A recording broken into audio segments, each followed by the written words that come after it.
Hey, how's it going, you guys? This is petplatypus here, and it's time to review a couple more episodes of Yu Yu Hakusho, episodes 99 and episode 100 of Yu Yu Hakusho. Made it through 100 episodes. Thank you very much for watching all of these reviews. Not 100, videos or anything like that, but just thank you for watching all of these videos that I've made about the Yu Yu Hakusho series. It means a lot. So, anyways, this episode of Yu Yu Hieisho. You see what I did there? Hieisho, like the Hieisho, but then it's a pun off the title. Alright, no bad, done with the bad jokes, okay. So yeah, we get a lot of Hiei in this episode. We get a lot of backstory for Hiei. We get a lot of him fighting and training. We get a little bit of Yusuke. Very, very small, though. It really is very Hiei-centric, and essentially, he was born into this clan of women who hate men, all men suck, just feminist paradise. Whoa, shots fired. Just a joke. Settle down, feminists. Whatever, just a joke. But yes, feminist paradise. And yeah, they just hate men. They're violent. They're assholes. They have dicks. Throw them over the chasms. Cast them into the fire. Destroy it. A seal door. And yeah, that's basically how it goes down. Hiei is born, and his mom is in trouble because she, I guess fucking had sex with someone who wasn't approved, someone from the outside their clan or whatever, and she had a girl and a boy, and they're only supposed to have girls, and boys are, I guess, born of, like, fire demon stuff, and he was like a little Stewie Griffin. He could hear and see, and he was intelligent and everything as a baby.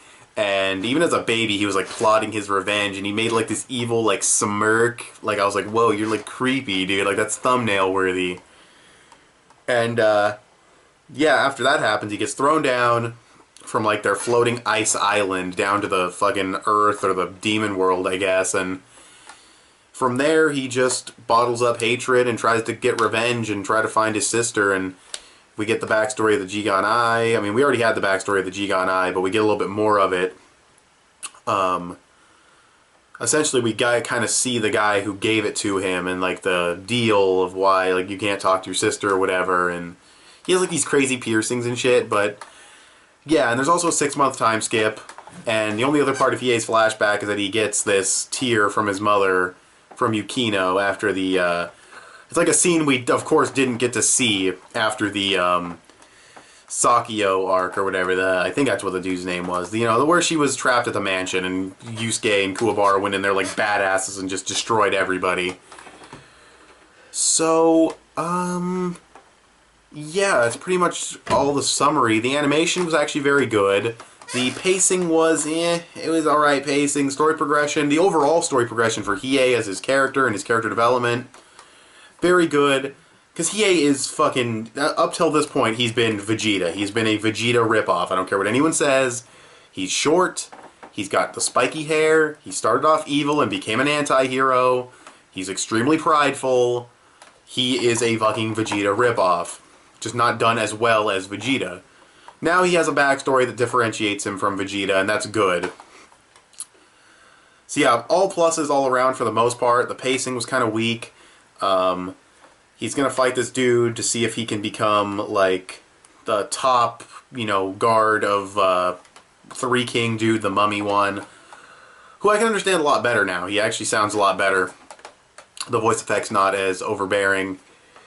But yeah, that's pretty much the entire episode. It was good development for his character. It was good progression overall for the overall story surrounding him and finding, not finding his sister, but telling her who he is and everything. Which he'll probably do at some point. I don't think we get all this about his character if he wasn't going to tell her. I think he will end up telling her. But, yeah. Like I said, Yusuke we didn't get a lot of. He was just kind of training. Like I said, 6-month time skip. They're training. Ryzen only has 6 months left to live, I guess. And this arc is still irrelevant to me. I don't know what this arc is doing here. If you just didn't have this demon stuff with Yusuke, it would be completely meaningless.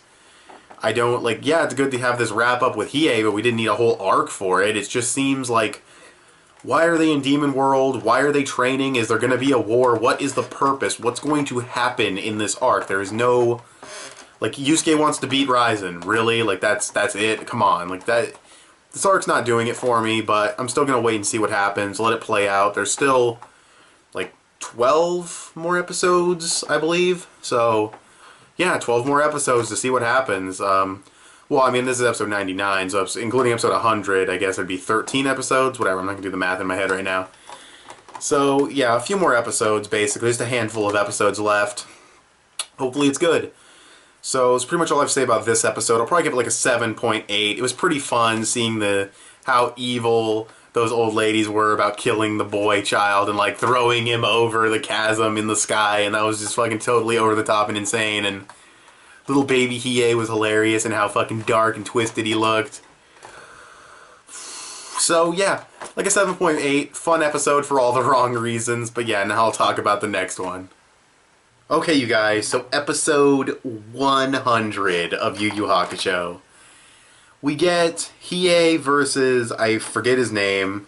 Just a few corrections I need to make. Sakio was the Dark Tournament gangster mobster guy.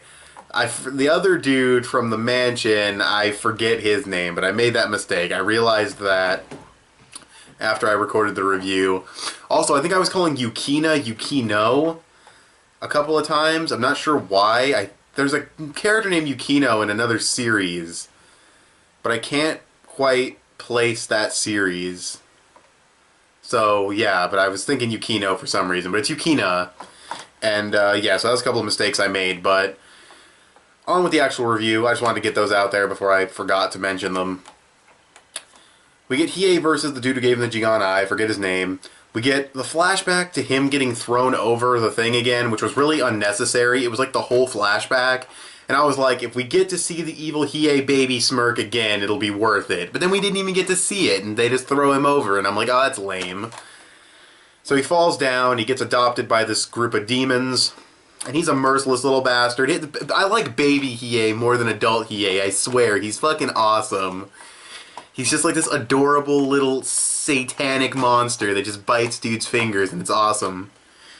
And he's got his mom's tear, and he's killing dudes, and he's wearing his necklace out on purpose so people will try to steal it. Even his own demon dudes who adopted him were sick of his killing, and they were getting weary of him. Like, when you're killing so many people and other demons that your own adoptive demon parents are like, whoa, we don't want anything to do with you, I think it's safe to say you killed such too many people. But anyways, yeah, so he has a little psycho murderer. This dude challenges him for the tier, and he ends up losing it.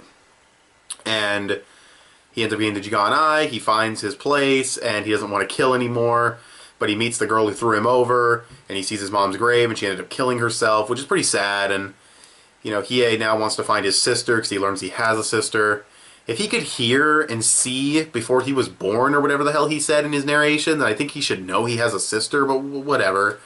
Yeah, he wants to find his sister, and obviously he does find his sister, but he hasn't told her who he is, and he's like, everything after that will be, you know, whatever, like, it's all that's left is for me to die, or whatever, because I already completed my goal. Big montage of all the stuff he's done with Yusuke and everybody, and that was kind of unnecessary. Just kind of padded out the episode. Then we have the king, or queen, I'm not quite sure. I don't even know, like, she had the tear, he, whatever it is, had the tear the whole time, which was kind of convenient. I thought it would have been more interesting if everyone was like, Hiei, why are you going to work for this king? What's going on? And he's like, none of your business. Something made my TV turned off after being idle for too long, whatever. You know, they're like, Hiei, why are you going to team up with this king? What's going on? And he'll be like, it's none of your business. And then it turns out that, oh, I have this thing you're searching for. You want it back, come to me, and I'll give it to you if you work for me. That would have been a kind of an interesting setup. And a good way to lead into Hiei's backstory. I just feel from like a writing standpoint that would have worked better. But the way it worked out was okay. Still no point to this arc in terms of an actual progressive, like, what is this arc about? Is it, you know, what kind of arc is this? War? Fucking, like, tournament? Rescue arc? Whatever. Like, all, you know, we have all these different types of arcs. Still no idea what this one is. I mean, training arc? I mean, I don't even know. Like, it's weird. So Hiei fights the guy, and it's actually pretty badass. They have this cool exchange. Hiei ends up losing his arm, and getting his stomach cut.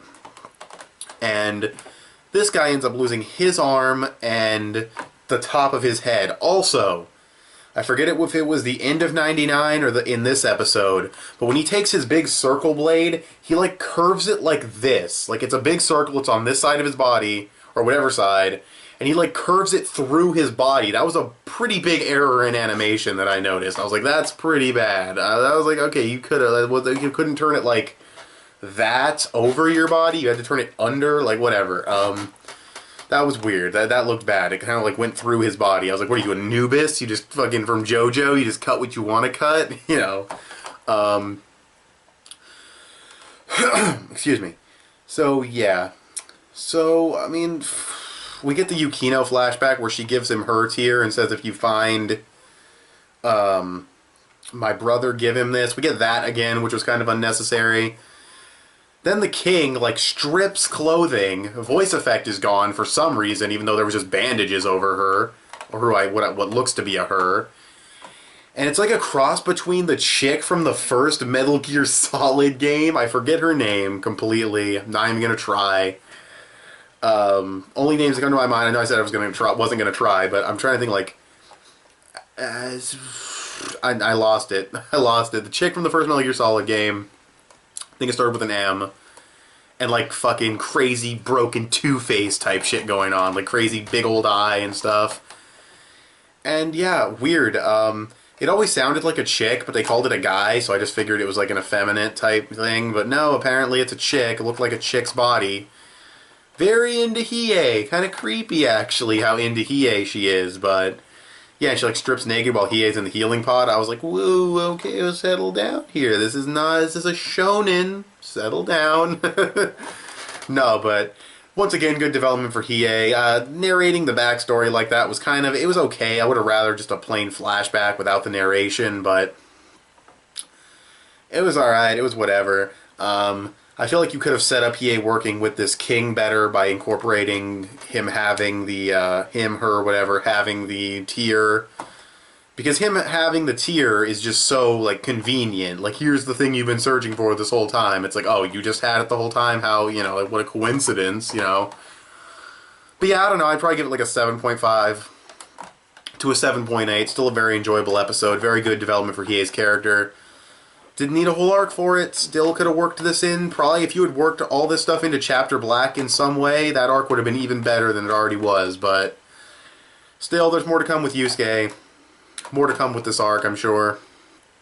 So, just have to see what happens. Yeah, I already gave the rating, so thanks for watching this video. Tell me what you guys thought of these episodes of Yu Yu Hakusho in the comments below. Follow me on Instagram. I will talk to you guys later. Bye.